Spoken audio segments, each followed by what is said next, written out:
We're going to prove that two segments are congruent. First, we can write the given. AB is congruent to segment EF, and also BC is congruent to segment FG. This is all given. I'm writing it as a flowchart, but then we'll also look at a neater flowchart and a two-column proof. If they're congruent, that means that their lengths are equal. By definition of congruence. We want an AC and an EG in the problem. So we want to look at our picture and see how we can come up with an AC. Well, we can do the length of AB plus the length of BC equals the length of AC. And to come up with an EG, the length of EF plus the length of FG equals the length of EG. And that is by the segment addition postulate.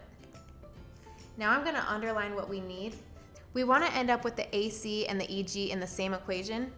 So let's try to get one side of one equation and one side of another equation to equal so that we can combine them. Right now, AB and BC, they don't have anything in common, EF and FG, but we said that the length of AB equals EF and BC equals FG. So we can substitute AB, we can instead put EF, and then we can take BC and instead put FG. And we could have done that with the bottom equation also. So that's EF plus, instead of the length of BC, we're putting the length of FG, and that equals AC. I'm keeping AC because that's what we want at the end, so I don't want to substitute that out. And this was by substitution. Now the whole left side equals the whole left side, so we can set the right sides equal to each other.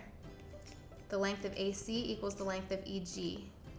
That's by the transitive property or by substitution. So then from there, that means that segment AC is congruent to segment EG. Here's a neater flowchart. And here's a two-column proof.